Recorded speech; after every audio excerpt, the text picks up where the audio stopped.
Perfect. Welcome, everybody. Happy to have you guys here. Likewise. Glad to be here. I'm kind of behind the 8 ball. I got to pour up. I'm doing a Woodford Reserve rye bourbon tonight. So that's what I have on the menu. I'm a big bourbon drinker. Say again? I said I'm a big bourbon drinker.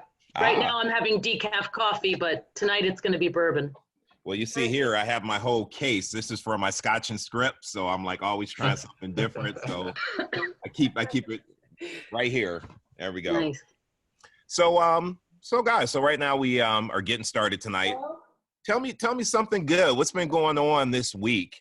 Anybody any new listings, any closed deals, anything we can celebrate? I'm going to celebrate my deal going back after I thought it was gone, and we're back on and closing. I was so excited to hear that today that you got it back under contract. So cheers. That's awesome. Congratulations. Yeah, and I have to say that I just received a text message from this buyer and his fiance, and he said, I just wanted to let you know that you have been nothing but a blessing for us. So that's a really nice thing to hear. That's great. Awesome. Thank you for sharing that. Who else? Hi. Hey. I hear you. I don't see you. Oh, Annette, I had a very, very upsetting day. Very upsetting with all kinds of crap. Okay. All kinds of crap.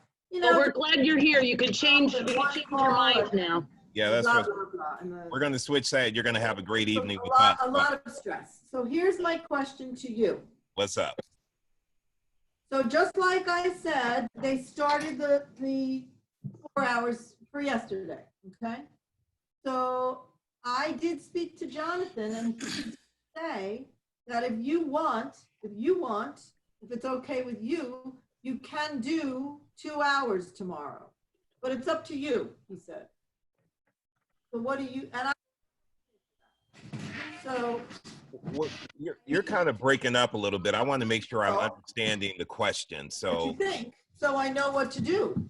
Well, I want to make sure I'm understanding the question. You were saying they told you can do 2 hours tomorrow? But it's up, what's your thought?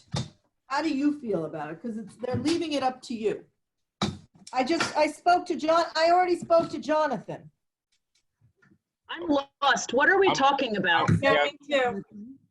Tell everybody what we're talking about so everybody's on the same page. Annette, if it's okay with you to just do 2 hours, then they will do 2 hours, but it's up to you. 2 hours of what? Deborah, I'm sorry. This is Patty Gurney. We have no idea what you're talking about. Yeah.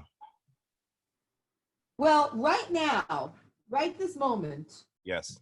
I feel like at least I would like to do, but if I let me ask you a question. I understand if you need to have. Wait, maybe I do need a drink for this. Yeah, I was going to say, I need to catch up with you. Hold on. Deborah, dude, we have no idea what you're talking about. There's a bunch of us here. Fill us in. I don't know who you are, what your situation is. You go to another client? So when you say they're giving you 2 hours, we don't know what you're referring to. Oh, no new ones. No new ones. I don't think she's talking to us. But I don't want to work. I don't want anybody else, Hey, so I think you're right. She's not talking to us. I don't think she's talking to I us. don't think she's talking to us. Maybe mute her. I was trying to work with her. Is it me? Okay.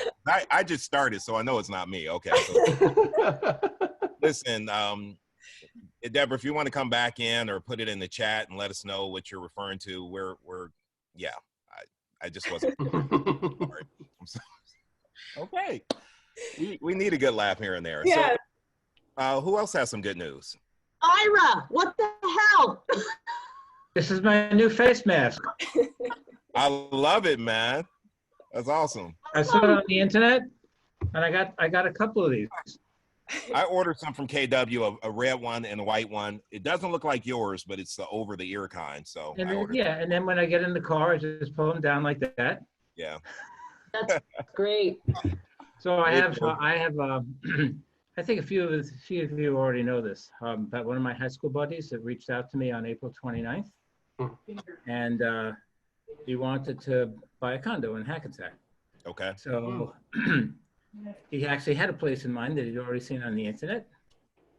We looked at it April 30th very safely, and he made an offer, which was rejected. Got a, you know, I got him all pre-qualified, pre-approved with Fabio, and the next day the listing agent says, okay, no, it's too low. This is what the seller wants. My buyer went up, and then he said, let me change it to cash, and we're under contract. Nice. Congratulations. Congratulations, that's awesome. excellent. Awesome. With a June 1st closing. Wow. Wow, that's great. That's quick. That's awesome. It's not going to happen like that too often, but yeah, that was really sweet. Hey, we'll Wow, take them when we can get them. great. We'll take them. Who else? Anyone else have any? I have one. Yes. I called a client today who were holding off listing, and I was kind of getting nervous that I was taking too long and maybe they forgot about me. And they answered me, and not only did they answer me, but went on and on about what they're going through during this quarantine, and you know, how they're trying not to get depressed and how they still want to list. And so, you know, I felt like they really trusted me, and you know, I felt a lot better when I hung up about still having that listing, or at least potentially. Good. Good. Well, you're doing your job. Good job. And you sound better. Your voice sounds a lot Yeah, better. So a little better. glad to hear that.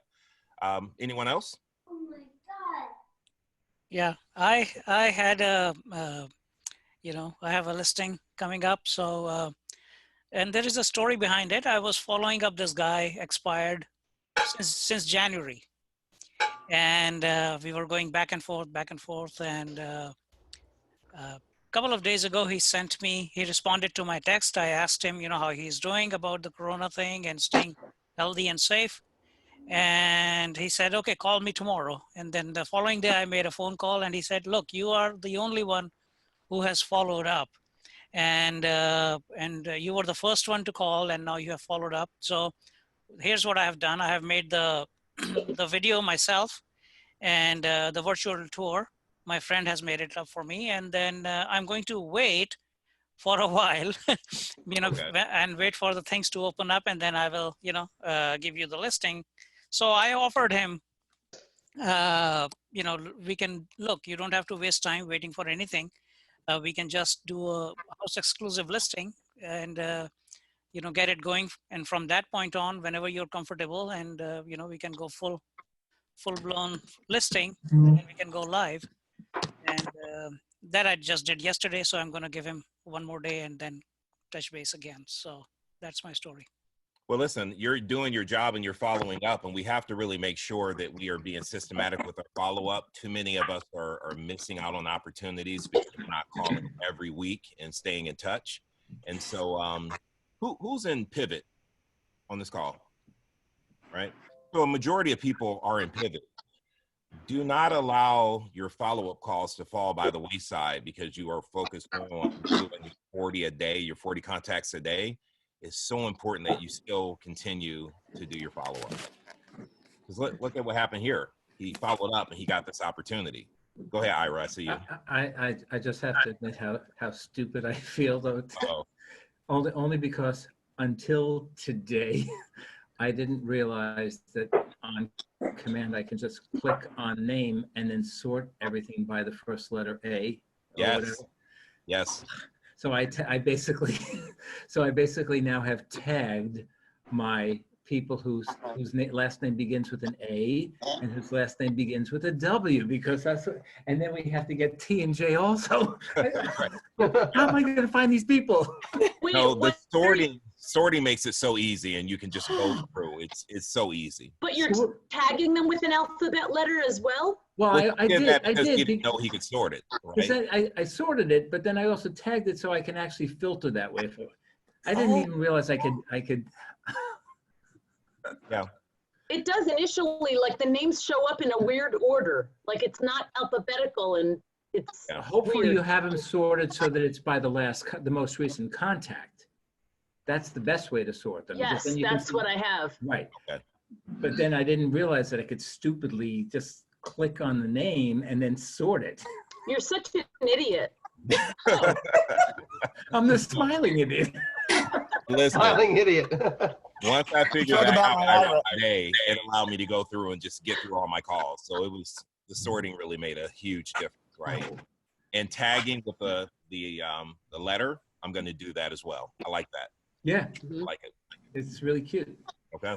It's cute. So now we have 26 additional custom tags. All right, guys, give me something else. Who else has something good this week we can I talk have about? non-real estate something great. Two of my friends just posted that their elderly parents were just released from the hospital, COVID-19. They were released from the hospital, they're home, elderly people. Awesome. That's good to hear. Great Great. news. Well, actually, in one of my bold pivot calls today that I literally just hung up from him, he had coronavirus on April 2nd. He works at New York Presbyterian Hospital. I've known him as a work contact. He said it was he never had to go to the hospital, but he said it was really bad. Wow. And his wife did not catch it. And his Wonderful. two sons didn't catch it. Wow. Yeah, things have been really crazy, but I'm glad to hear they're Yeah, I released love from home. hearing the great stories. Yeah, we got to hear some great stories as well. I thought Billiana was going to be on the call, and maybe I'll wait to talk about something until she joins. I've had a few conversations with people who English is not their first language, and there's some concern about them making calls, and people not understanding them, and them not comfortable prospecting right now. And so I want to talk about that, but I'm going to wait until Billiana gets on because she's going to share some information about her perspective of it. But for anyone who's watching or listening who has that issue, you get better by having more conversations, and we need to be having conversations right now anyhow. So if you're just doing your job and calling people and doing your care calls and talking about how they're making through with COVID and talking about real estate, you're having conversations. So the more you do that, and if you do it 4 hours a day like they're telling us to in Pivot, you're going to get better if you're doing that 4 hours a day, 5 days a week, right? So we'll talk about that a little more when Billiana joins. Before I move on, any other good news? Any other success, closings, listings? I will say that if you give your wiring instructions to Lynn and Mike, Yes. it works really well. Yes. It's really nice. Unless you have an LLC and they can't send the money to an LLC. So I had an issue with that. My attorney refused to follow the wiring instructions. I had a closing March 30th and April 6th. It took exactly 1 month for Keller Williams to receive the forwarded checks. I just got paid today on a closing from April 6th. Wow.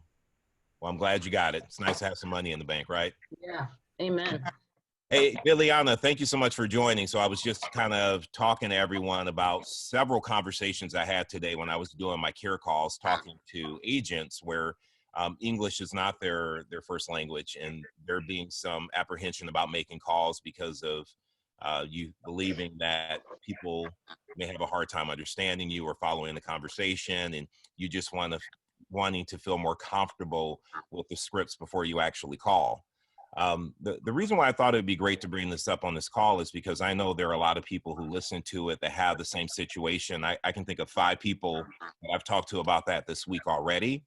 And what's so interesting to me is that, we all have our own drunk monkeys in the way we think about ourselves and the way we hear ourselves. Like, to be honest with you, I don't like the way my voice sounds. And people are like, David, I love your voice. I don't like it. So that's what it is for me.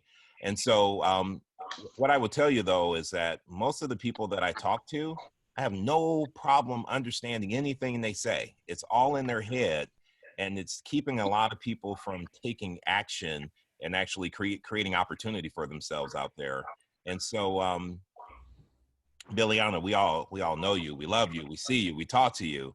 And the other people who aren't on the call, I won't mention any names. However, they know who they are. I just have to encourage you that by making the calls, you improve just by doing your job every day. I hope you know that.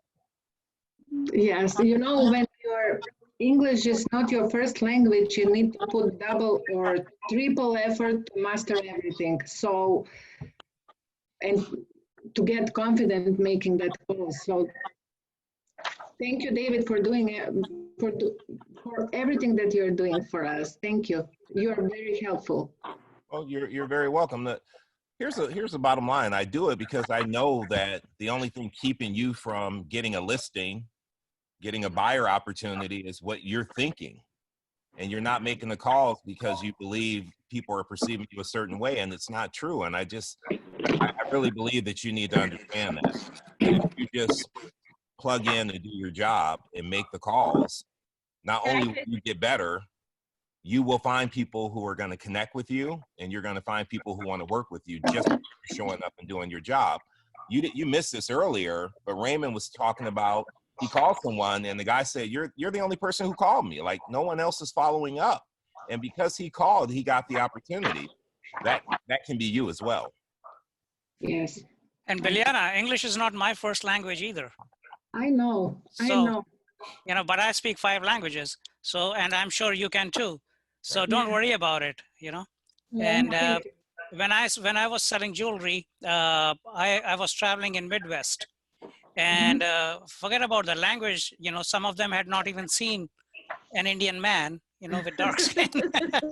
So I became successful selling jewelry, you know, to this Midwest. Like I traveled to Nebraska, and I traveled in Kansas. I traveled in, you know, Idaho. All these places, you know, which are very remote when you're living on the left coast or right coast. But I did travel there, and language was never an issue for me. Neither was my skin color. So don't worry about it. That's right. That's great to hear. Thank you. Thank you, Raymond. Thank you. Man, I have to say, I just have to pause for a second and say, I see Jason on the call. This is, I don't know what's going on, man, but I love the way you're plugging in. I've seen you on like 3 or 4 calls lately. It's good to have you, man. Thanks, David. Appreciate that. Yeah, no doubt. No doubt. Good to see you guys. So what can we talk about today? Like Ron would always say, what can we discuss around scripts and objection handling that would be of value to you today? I have something. I need help.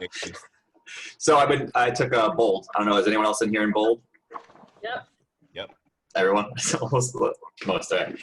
Well, so they want us to call people from our database, and I've had a database for a long time. I haven't really used it until I started getting the KW, and even then it's still sadly one of my weakest spots. So the one thing that I was kind of curious, David, I like the way you speak most of the time. People that I don't remember at all from my database, are they just gone? Do I figure out, what do I say to them? Listen, I think that's a great question. And I think it came up on Tuesday's class. Like, what do you do if you're going through your phone and you're like, who is this person? Right. I've actually had people reach out to me, and they didn't actually call me, but they sent me a text, and it said something like, hey, I was going through my phone book and I saw your number. You know, this is the field I'm in. I'm just trying to remember how we were connected. And the minute they told me they were in air conditioning, I knew who they were. And I was able to come back, hey, you helped me with my listing on 123 Main Street. And so I would say, listen, if you have them in your database, you have your Mets and you have your have-not Mets. And so what I would encourage you to do is reach out to them either with a quick phone call or a text and just say, hey, I was going through my address book, came across your number. I can't quite remember how we know each other. This is who I am. Do you remember, how we were connected? If you can't reach them that way, I would still put them in your database and I would still drip on them as a has not met. Right? Where would you go from there if they're like, I don't know who you are either? Yeah, well, I would say, well, fair enough. However, at some point in time we were connected. Let me just reintroduce myself. And I would say, I'm David Radney. I'm a local real estate agent. And so maybe we met around real estate. Right now with quarantine going on, there's a lot of people who have questions about what their home is worth, people who are looking to buy or sell, and I just want to know, maybe I can stay in touch with you and help you if you have any real estate related concerns. Would that be okay? Make it too easy, my friend. I mean, something along those lines, right? Yeah. You already have the information. Thank you very much. I called somebody today from 2017, and I was like, I was ready to hang up the phone because I last showed them a property in May of 2017. I have not kept in touch with them for 3 years. And we had a 20-minute phone call. They said we're holding off. They had a divorce, so they're holding off on selling their place. I went through all, because I'm going through the A's, and I felt like I haven't talked to these people in like 4 years. And what am I going to say? But I'm like, it's easier for me at this point than a cold call. At least it's semi-warm. I could kind of say, oh, I met you in an open house in the summer of 2016. Right. Here's what you have to keep in mind. When you met them, no matter who these people are in your database, if they were someone you met at an open house or even a past client, they had your information at some point in time as well. You guys have not called each other in 2 years or 3 years or 4 years. And so just call. Don't analyze it too much. If you overanalyze it, you're going to say, well, I'm not going to call that person. It's been 5 years. And that's the person who's actually looking at selling their house right now. And because you skip them, you lose out on that opportunity. What would it hurt to call? That happened to somebody else. So I saw their home. We were talking in 2017 and 2018 to about selling his home, and finally he listed it last year with somebody else. It fell through in October. I called him, and he said, "Oh, he's like, how you doing? I remember you." And he's like, "Well, I have 2 minutes." So I started talking about his family and all that, and then he's like, "You're asking him if you want to list my house?" He goes, "I would consider it, but my wife just lost her job, so we don't know what to do." And I was like, well, I have great lenders. It may be, I can't promise you anything, but I can at least refer you to a lender to try to see what options are available. He's like, yeah, send them over and let's talk. And that's awesome. Last time I talked to him was summer of 2018. Another past guy that I was like, I don't know who these people are. Well, I think it's awesome you made that call and you made that connection. So here's what we've been talking about lately, and I know it's going to come up in Bold Pivot. What's your follow-up? I know Ira has a great system. He's tagging people. I get these messages from Ira all the time, so I know his follow-up is strong. Raj, my question for you is, what are you doing to make sure that now that you sent him a lender, what's your follow-up game plan for this particular seller? I guess follow up by Friday or Thursday to see if you talk to the lender and see what their options are. So I love that you said that. However, that tells me you don't have a plan the way you said it. Correct. You're correct. I don't. Right. So what's keeping us, like we're getting these people that are warm leads. Like this guy, if he's able to get a loan, even though his wife lost his job, he's buying a house, right? That's what it seems. That's what it seems like. Okay. And I know you have little ones, so do what you have to do. However, you guys heard what Raj said. Like this person will buy a house if he can get a loan. However, Raj doesn't have a follow-up plan. So what typically happens to us as agents is we send them over to a lender, and our best intention is to call on Friday and follow up. And because we don't have it in our system, it's not time blocked for that activity. Friday goes by and we forget to call, and then we call on Monday, and they went to somebody's virtual open house and they ended up buying a house on Sunday. Yeah. Yep.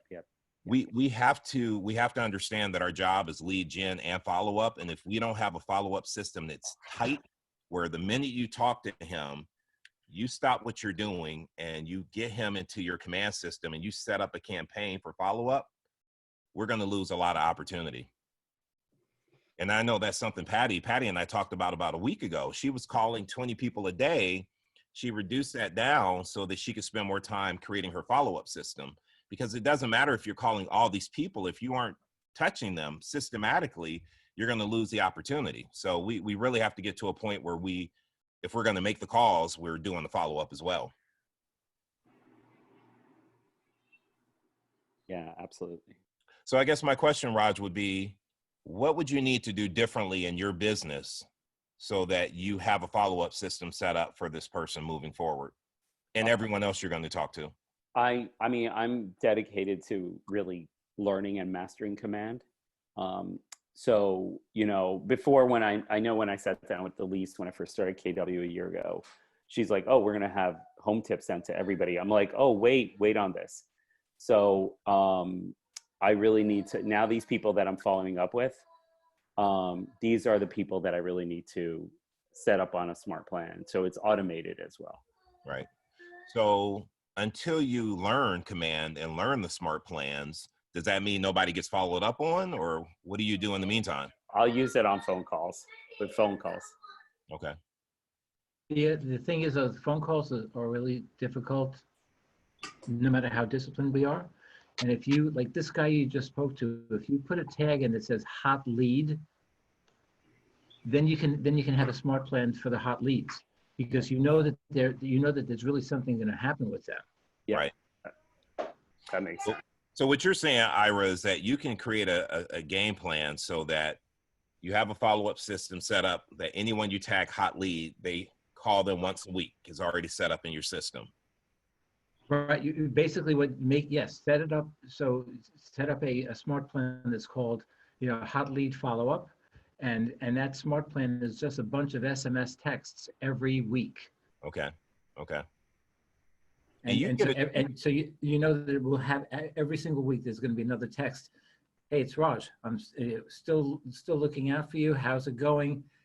When do you want to talk? Or what? And the texts can be different week after week, so it doesn't seem as robotic.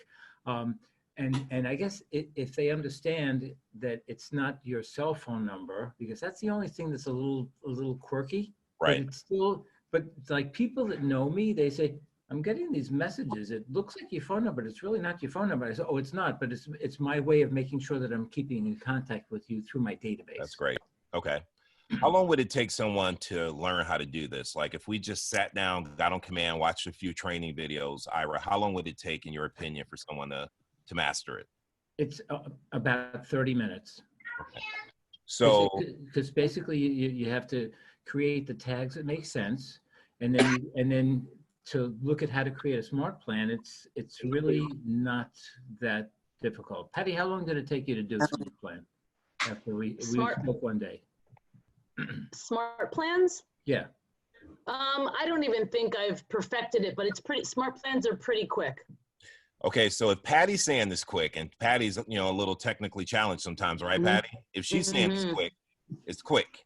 And so what I would say is, maybe don't make any more phone calls until you spend 30 minutes tomorrow and just get that done. Because what's the point of making calls if you're not following up? Once you do one or two, and Ira, correct me if I'm wrong, like first I'm like, I have no idea what I'm doing. I can't follow. But if you click on the person's name and to the right, it says add a smart plan. And then it gives you the options of smart plans you can choose. I had to backpedal a little bit and Ira helped me, but if I wanted to send texts out, you have to have a Twilio account. Right. So Ira and a couple of other people kind of walked me through how to get a Twilio account. I got that. But once you go in and add smart plans, I learn from my mistakes, add yourself or your spouse or whatever, and see what comes through. Because my husband said, I just got a text that makes no sense. I'm like, what? And it says, hi, this is Patty Gurney with Patty Gurney and Patty Gurney with the Patty Gurney. And I'm like, oh, well, I really like my name. Right. So there's some way, which I've yet to figure out, you can alter what it says. So send it to yourself or your spouse and see how it comes through and what it says, because it doesn't always make sense. No, that's a great recommendation. And I just want to say, I'm looking at the Facebook Live right now, and someone I used to work with in Dallas, Dion Cole, is on here. And she wrote that she made her follow-up calls last week, and she's got 3 new listings from doing her follow-up calls. The business is out there. It is.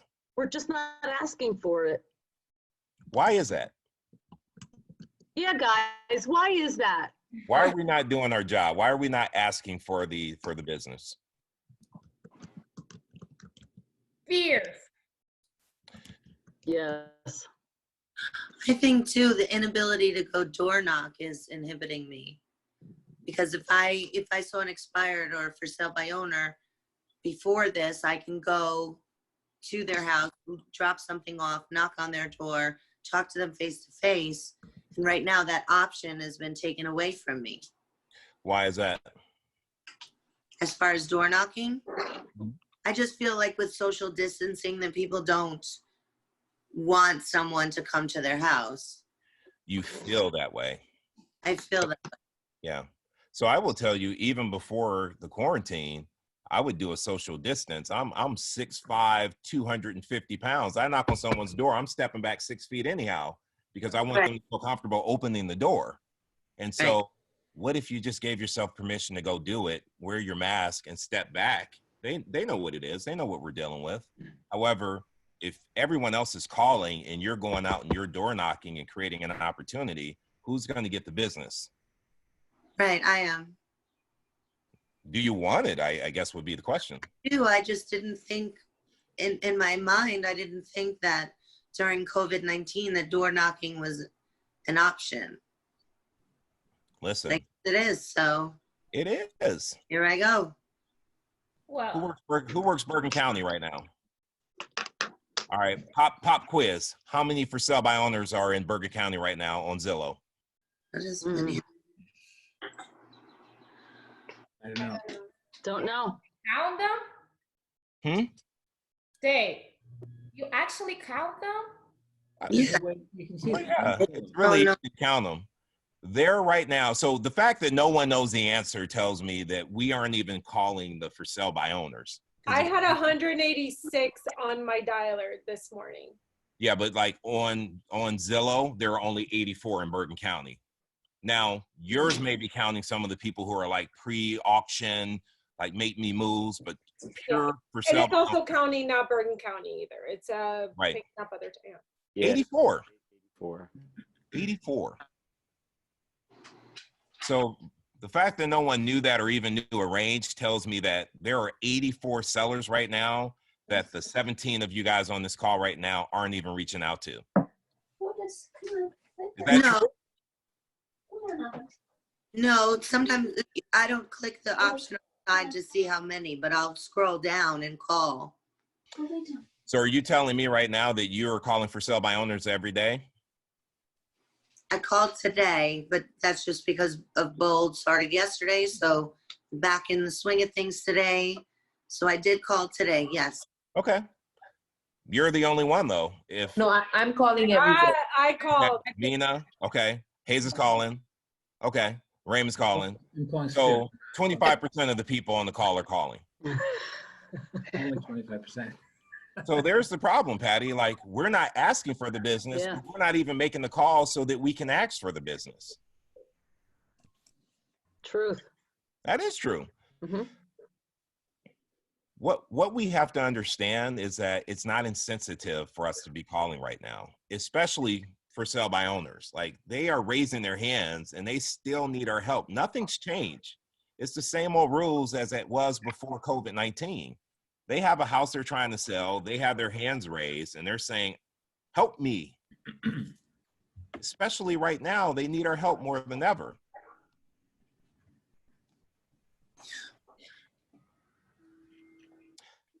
I have to say, if anybody has any suggestions, I have that one listing in Allendale that was a for sale by owner.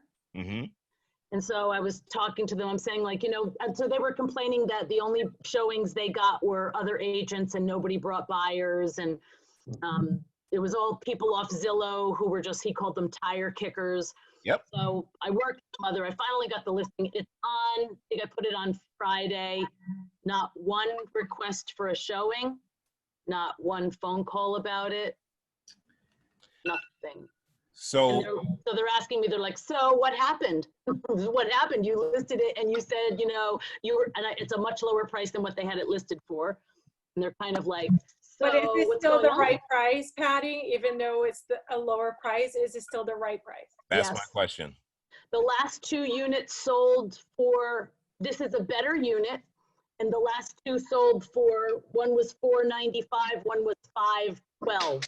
We're listed at $515. Okay. So when you look at your competition, the active listings right now, are you the best price? Yep, the other 2 are $534 and $535. Okay. You put it on Friday. Yep. Hey, Patty.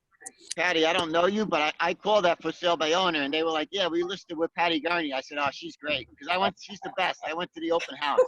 Thank you. A while back, and I had them in the Red X the other day. So Thank you. Plugs. Well, you are good. I can tell. That's Thank awesome. you. That's awesome. So you guys have any feedback for Patty on what she could be doing for this listing? I mean, based on what she's telling us, based on comp, she's priced right. Based on active listing, she's the lowest one. Reverse prospecting. Yeah. You're right. That's on my list of things to do tonight. And Wait, it's Seth, I didn't hear you. What did you say? That's Reverse on prospecting. my to-do list. Reverse prospecting. I'm going to do it tonight. Right.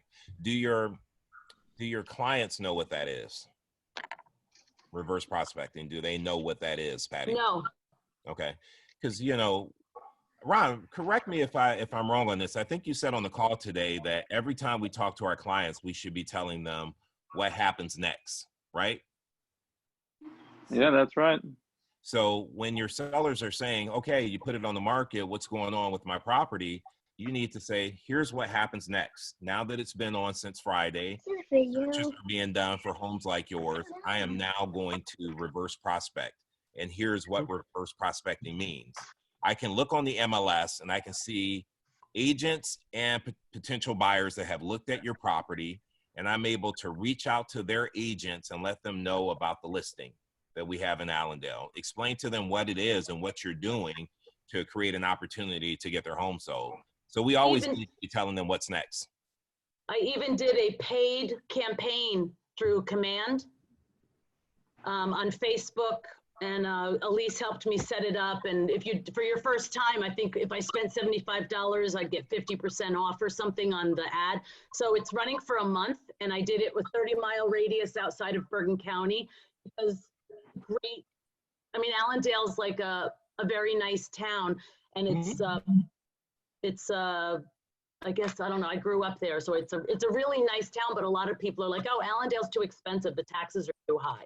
But for people like in Hoboken or Jersey City or Manhattan that are looking for, to come this way, it's a really beautiful place. It's near the train station, near town, near everything. So I thought like this ad would help, but I honestly, since Friday, have only gotten 2 leads from the Facebook. What's the average days on market for Allendale? Do you know? And if you don't know, maybe that would be helpful. Well, these 2 units, one was on for 50-something days and one's on for 40-something days, the other 2. Right. It's hard to say like with townhouses in Allendale because there aren't many. Well, I mean, if you looked at the sold comps, the ones that sold, how long were they on the market before they went under contract?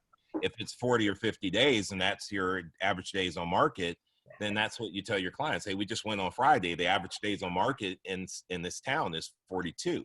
So I'm doing my marketing, I'm doing my reverse prospecting, and explain to them what you're doing. And yet we know average days on market are 42 days or whatever it is. It is long. It is about 40-something days. So I guess I'm just expecting miracles. We always are, right? We always are, but you need to let your sellers know that so they're not breathing down your neck. Okay. You're doing your job, you're advertising, you're marketing, you're about to reverse prospect, you're doing all the right things. They need to know what you're doing. They also need to know the average days on market as well. And I just sent out like, I think 300 just listed cards, and I changed the verbiage on it. Like, you know how it's automatically generated with verbiage that they write. So I changed the verbiage, kind of making it more appealing and more specific to that townhouse in Allendale. And who those go out to? You're just listed, just sold. I have 2 different groups. I always do like, I know Allendale really well. So I chose certain streets that I know people might be downsizing, or certain streets that, like I didn't choose houses that are about $500,000 to $600,000. People aren't probably going to do a lateral move. Right. So I chose the bigger houses, and yeah, so I did the surrounding area of Allendale, but I also did my farming area, the people in Ramsey that I always send stuff out to, so that they see that I'm busy, because you never know. Sometimes your kids want to move from Hoboken and they're looking for a townhouse, but yeah, I want my farming area to know that I'm busy. All right, 2 things. So Dion from Dallas recommended the other 2 active listings to call those agents and find out if they're getting showings and what the feedback's been on the market. So talk to them so you know what's going on. I did that this morning. Perfect. So you're doing the right things. Dion, she's doing the right thing. Thank you, Dion. Also, the just listed postcards that you ordered, and we have just sold postcards. Fantastic. One of my strategies I use that really helped me is I sent just listed and just sold postcards to for sale by owners and expireds that I was following up on. We want to show them that we are busy and we're getting business. So anyone who was in my pipeline that was a FSBO or an expired, especially if they were in that town, they got a postcard from me. I didn't send it to my database. I didn't send it to 100 homes in the area. I sent it to people who are in my sales pipeline that I wanted to list. Because they want to hire an agent who's actually working and listing and selling property. What's the best way you can show them you're doing that? By showing them that you're listing and selling property. So they should be getting those postcards. So smart. I learned that from someone else. I won't take credit from that, but I did it. I implemented that in my business. It made a difference. Yep. Yep. What else can we talk about, guys?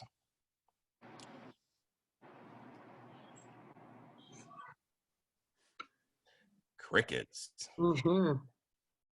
I promise I'll be nice. I mean, Well, you asked me to bring up my call today. Oh, yes, Hazel, please, please.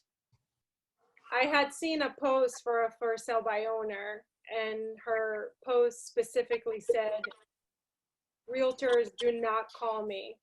So I don't know, I had a minute of courage, and I called, and she ripped me a new one, let's just put it that way. And she's from my town, so she said, you know, if you had seen the Facebook, you would know that I don't want you calling. So that was a really hard conversation. And I think I talked to David before.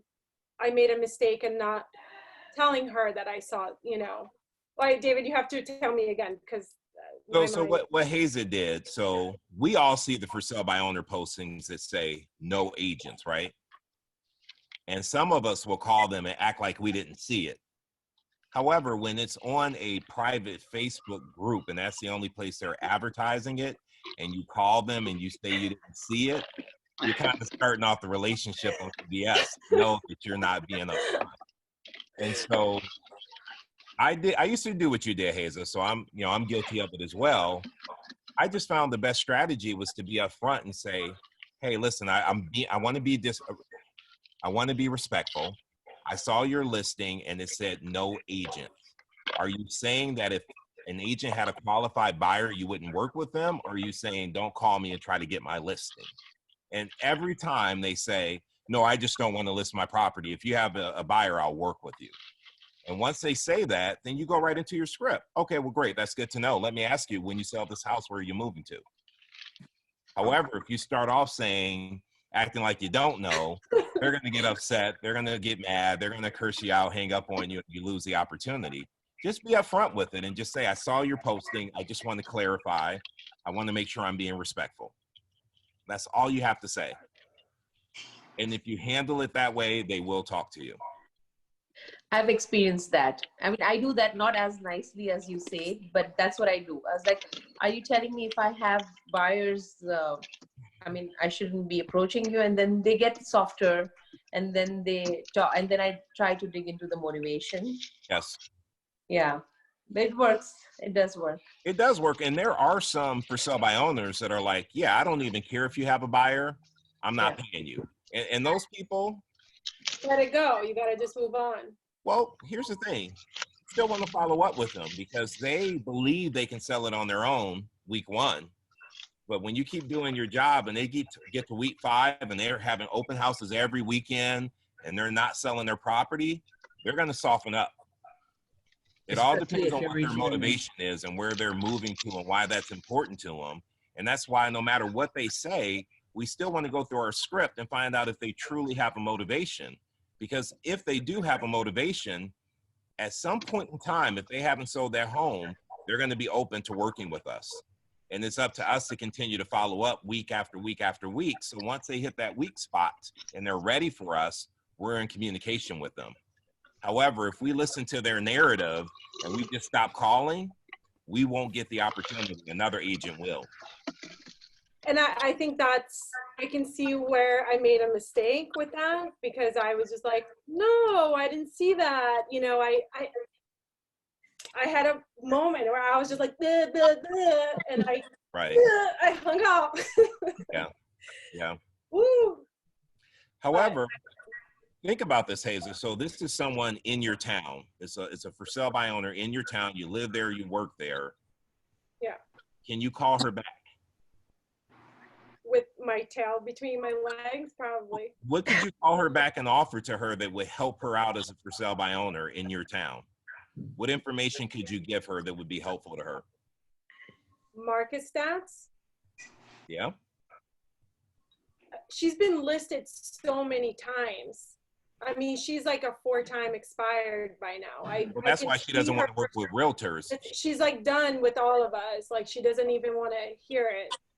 Yeah.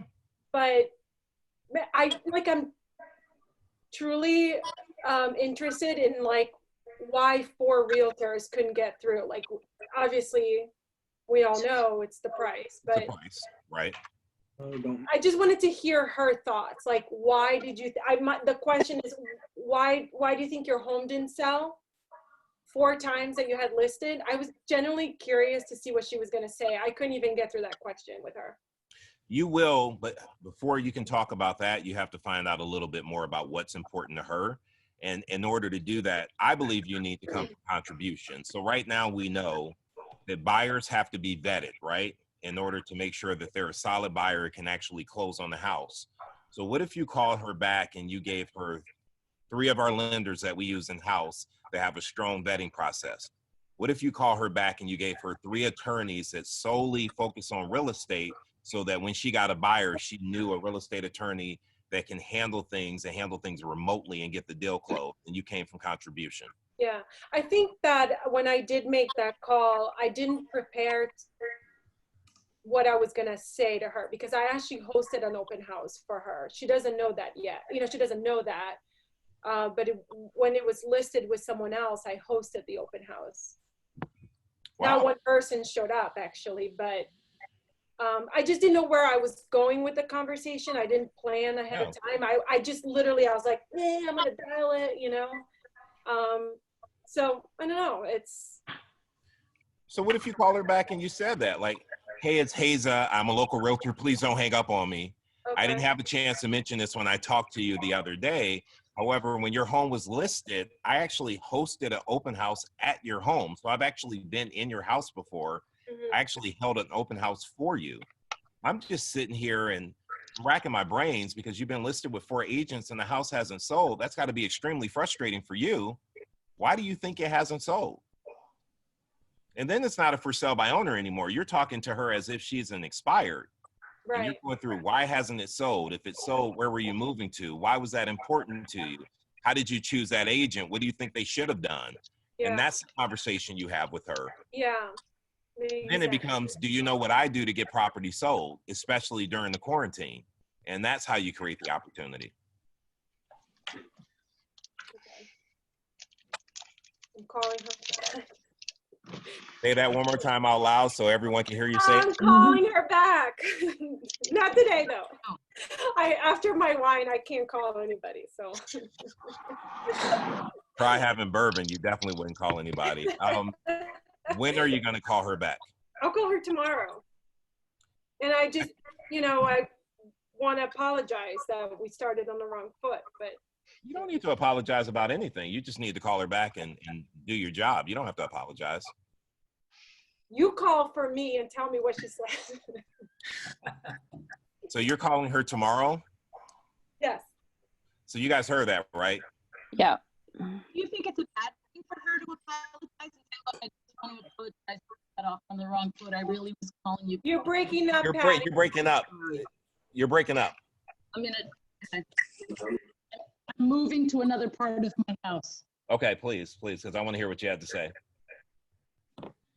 And David, we got Tara and Brucci watching us as well. Hello, guys. Thanks for watching us. And Michelle, thanks for watching. Okay, so I was saying, do you think it's a bad thing for her to call and apologize and just say like, hey, I just wanted to apologize. I feel like we got up on the wrong foot. Is that a bad thing? Because I was thinking the same thing. Yeah. Because I'm already, if she's calling me and I already hung up on her, I'm already pissed at her. If she just calls me again, I'm like, are you kidding me? I hung up on you yesterday. She says, I want to apologize. I'd be like, okay. Listen, I would say that what I said is not right or wrong. Whatever makes you feel more comfortable and will get you to make that call, do that. I wouldn't apologize. I would just say, hey, it's David, don't hang up, and I would get right into it. If you feel you need to apologize, apologize. Bottom line, do whatever you have to do to make that phone call, because here is someone that's listed her house not once, not twice, not 3 times, 4 times, and now a 5th time as a real estate agent. She has to sell her house. So now we need to understand.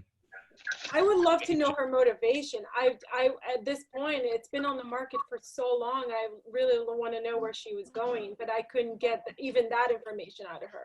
You'll get it tomorrow. And that's what you need to know. And what you have to write down, Hazen, I know you have it written down, so you have to do it even if it feels uncomfortable. Where were you moving to? And then what's the next question?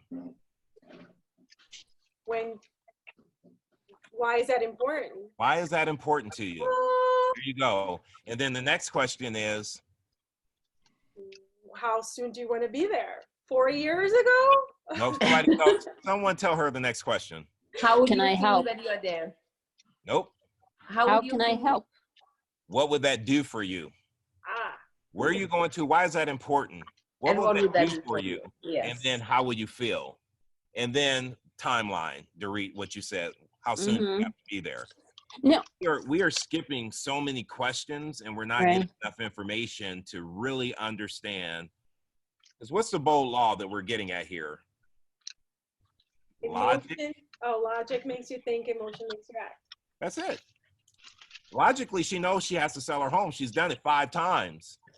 We need to find out the emotion behind her making this decision to list her house 5 times. And why is that important? Because now, once you have that information on where she's going and why it's important, you can sit down with her and get her to price it correctly. Because the reason she hasn't sold 5 times is price. I was going to say, when you call her back, it's very possible she may not even remember that you were the agent she spoke to and got annoyed with.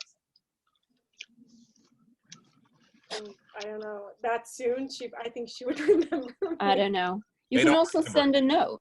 It's funny, if she ever looked me up on Facebook, I did a video in front of her house when I hosted her house.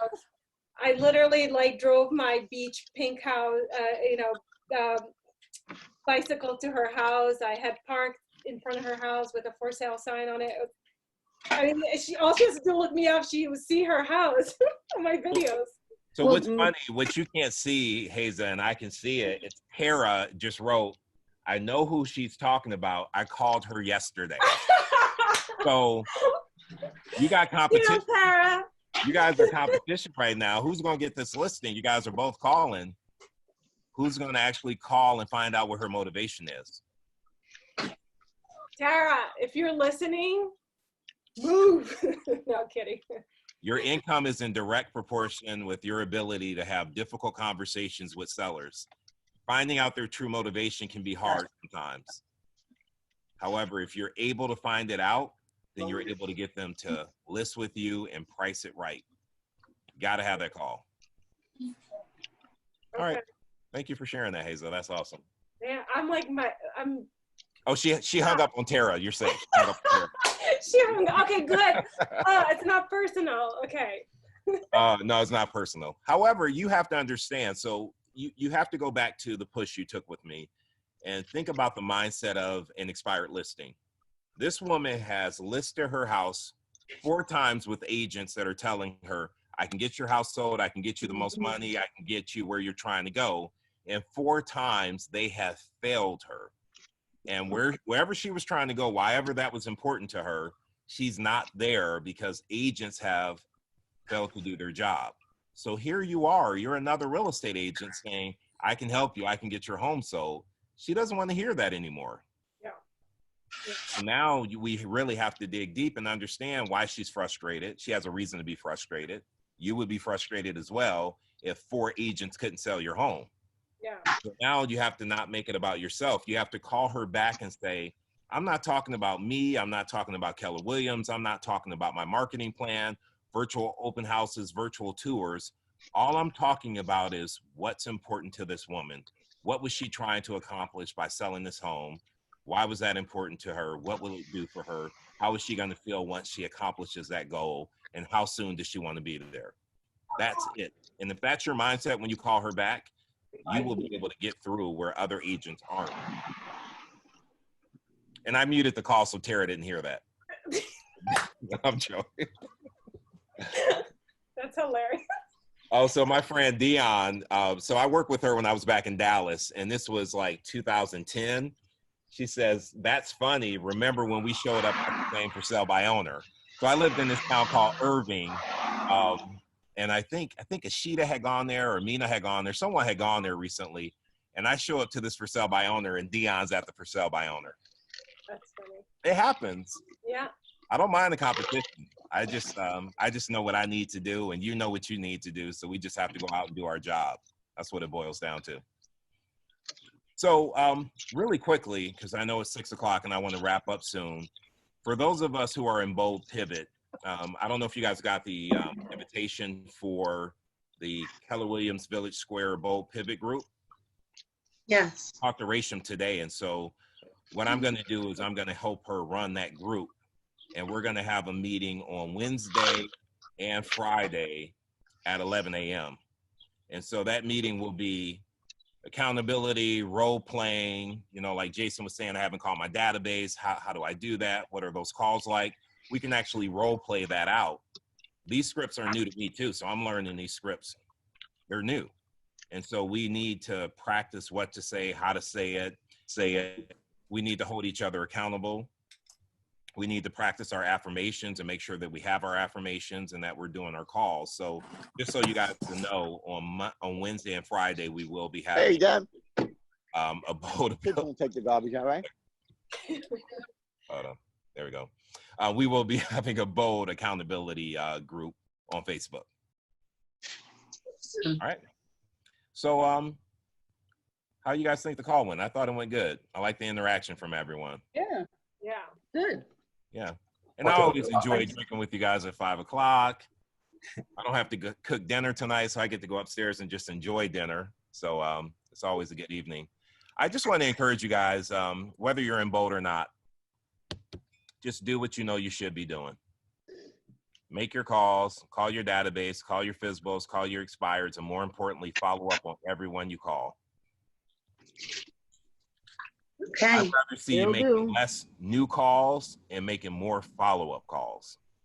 We make our money in the follow-up. And so I know right now in Bold, they have us doing 40 contacts a day.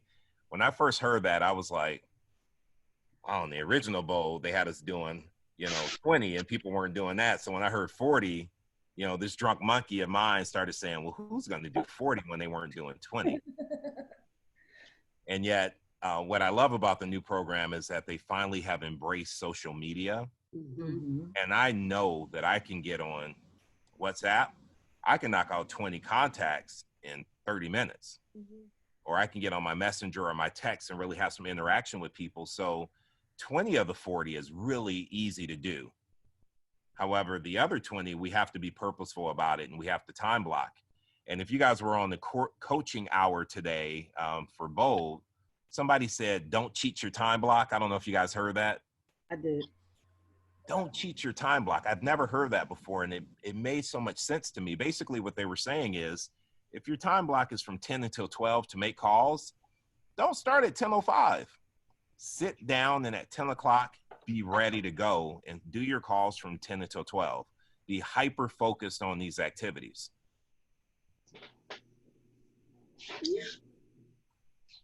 So what I will say as we kind of close up today is you guys know what you need to do. We need accountability in everything we do in life, whether it's eating right, working out, making the calls we need to make. We need accountability. And I love that Rachel set up this group. I don't know how we're going to handle the accountability, but the biggest thing is you guys know what's important to you. You know what your big why is. I don't know why, as humans, we need someone sometimes looking over our shoulder, making sure we're doing the right things for us to do it. But that's sometimes what we need. And so I would encourage you guys to find an accountability partner, and don't just choose someone that you know and you're friends with. Like, you don't want someone to go easy on you. You want someone to say, look, we had a meeting today at 10 and it's 10 o'clock and you're not here. What's up? Not someone who's going to say, oh, it's okay. Don't worry about it. You want someone who's going to hold you accountable. And if you pick a partner and they're not holding you accountable, or they're not showing up when you guys have set times to role play and practice, fire those people, because they're holding you back. They're holding themselves back by not plugging in 100%, but more importantly, they're wasting your time and they're holding you back. And it's not about hurting anyone's feelings. It's about making money. I'm in here to make money. I'm sure you guys are in here to make money too. And so if the people aren't doing their job and showing up on time and practicing at a high level, let them go. I have a 3 strikes rule with my role play partner. And my role play partner for Bold is Patty Gurney. So we got this 3 strikes thing going on that she doesn't know about yet. 3 times. Like, if we have meetings set up and you flake out and you don't show up, then I'm not giving you a 4th time. It's like, hey, I appreciate it's not working out. I got to find somebody else. And that's how you guys should treat this. 3 strikes and you're out. I have to say that I've striked a few times with Raj, so I apologize for that. But, and then Raj gave me the first appointment. I asked for an appointment, he gave it to me, and I'm like, come on, don't give it to me. Don't. Yep.